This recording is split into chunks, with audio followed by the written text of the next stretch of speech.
अस्सलाम वालेकुम नाज़रीन, मैं आपके होस्ट नाज़ गुल और आप देख रहे हैं एन न्यूज़ HD। नाज़रीन, पिछले 2 व्लॉग में आपसे बात की गदागरी के हवाले से, गदागरी के मनफी असरात के हवाले से कि किस तरीके से गदागरी के जो मनफी असरात हैं मुल्क की तरक्की और कामयाबी की राह में भयानक रुकावट हैं। इसका जिक्र आपसे बार बार किया। हम ये समझ रहे होते हैं कि गदागरों की हेल्प कर कर हम उनको सपोर्ट कर रहे हैं, लेकिन ना सिर्फ हम उनके साथ ज़्यादती कर रहे होते हैं बल्कि अपने बच्चों के फ्यूचर और मुल्की मईशत की तरक्की के हवाले से भी हम इनके साथ ज़्यादती कर रहे होते हैं। नाज़रीन, गदागरी बाकायदा एक प्रोफेशन के साथ बाकायदा एक ख़तरनाक माफिया बनती जा रही है, जिसे बेहतरीन हिकमत अमली और सोच समझ कर ही लगाम डाली जा सकती है, जिसे मैनेज किया जा सकता है, जिसे हैंडल किया जा सकता है, जिस पर काबू पाया जा सकता है। नाज़रीन, अब आप खुद सोचें, 24 करोड़ से ज़ायद की आवाम है, जिसमें से 3 करोड़ से ज़्यादा के जो आबादी है वो गदागरी से मुंसलिक है। अब इन 3 करोड़ का स्टेटस क्या है?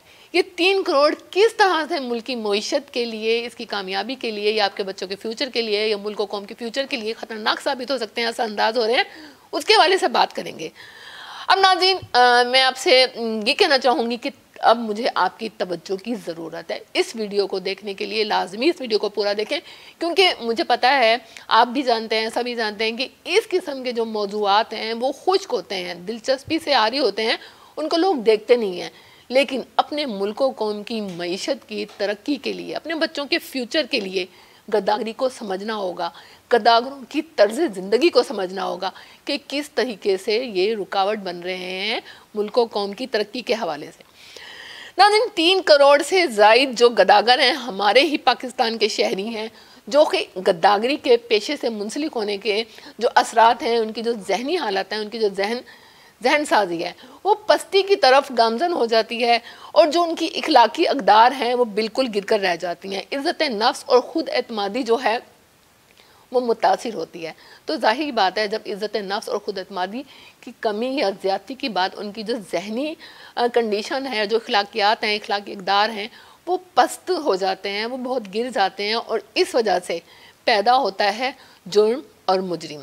चूँकि हर चीज़ मांग कर पूरी कर रहे होते हैं, वसाइल महदूद होते हैं, और बाज़-औक़ात इन वसाइल को लेने के चक्कर में कि किसी तरीके से ये चीज़ हम तक पहुंच जाए, ज़ाहिर बात है खुद मांग रहे होते हैं, उनका सिलसिला रोज़गार कोई नहीं होता, तो उस कंडीशन में, उस सूरत हाल में वसाइल को लेने के हवाले से वो इख्तियार करते हैं 2 नंबरी, और पैदा होता है जुर्म और मुजरिम। चूँकि समाजी तौर पर माशरे का हिस्सा नहीं होते, माशरे से कट कर रहते हैं, इसीलिए माशरे में रहने वाले लोगों के नफ़ा नुकसान का उनको एहसास नहीं होता, उन्हें कोई सरोकार नहीं होता, और वो बेहिस हो जाते हैं। जब पैदा होती है बेहिसी, जब कोई सरोकार नहीं रहता, एहसास बाकी नहीं रहता, तो पैदा होता है जुर्म और मुजरिम। ना 3 करोड़ से ज़्यादा की आबादी जब कोई काम नहीं करती, बाकायदा आपकी आमदनी में से उनकी हिस्सेदारी होती है, बाकायदा आपकी आमदनी में से उनका हिस्सा होता है, और जो कुछ आप कमाते हैं आप उनको दे रहे होते हैं। तो जाहिर बात है, इस तरह वो खुद काम नहीं करते, और ख़ुद काम ना करने के चक्कर में कोई मुलाजमत नहीं है, उनके पास कोई फ़नी महारत नहीं है, तो इस तरह जो उनका वक्त होता है वो सरासर मांगने में गुजरता है, और मांगने की वजह से उनकी जो जहन साजी होती है वो मुतासिर होती है, जहन माउफ होता है कि सिर्फ मांगना है, 2 नंबरी करनी है, और इस तरह वो होते हैं बेराहरबी का शिकार, और इस तरह से पैदा होता है जुर्म और मुजरिम। नाज़रीन, ऐसे बहुत से हकाइक हैं जो गदागरी के हवाले से असरअंदाज हो रहे होते हैं। हम ये समझ रहे होते हैं कि हम इनको हेल्प कर रहे हैं, लेकिन हम की हेल्प आउट नहीं कर रहे होते, बल्कि इनके साथ भी और अपने साथ भी हम ज़्यादती ही कर रहे होते हैं।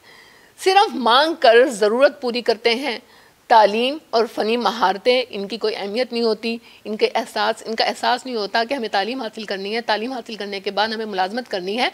तालीम से शऊर आता है, शऊर से इखलाकी इक़दार आती हैं। जब तालीम नहीं तो शऊर नहीं, शऊर नहीं तो इखलाकी इक़दार नहीं, और जब इखलाकी इक़दार नहीं तो पैदा होता है जुर्म और मुजरिम। एंड पे मैं आपको ये बताती चलूँ कि सिर्फ वो लोग जो मांग कर गुजारा करते हैं वो असरअंदाज होते हैं ऐसे लोगों पर जो वाकई हकदार होते हैं। अब जो हकदार लोग होते हैं, ज़ाहिर बात है वो अपना भरम रखने के लिए शर्म की वजह से मांग नहीं सकते, लेकिन उनका सर्वाइव करना मुश्किल हो जाता है।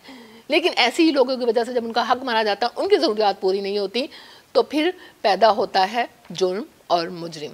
नाज़रीन, मैंने पहले भी ये कहा और अब भी कहती हूँ कि हेल्प करना बुरी बात नहीं है, आप हेल्प करें, लेकिन उन लोगों की करें जो वाकई हकदार हैं। इनकी मदद ज़रूर करें, लेकिन इन्हें तालीम और रोज़गार की फरहमी और इनको स्किल्ड करें, फ़नी महारतें देकर समाजी और फलाही मनसूबों का नफाज कर कर इनकी हेल्प करें।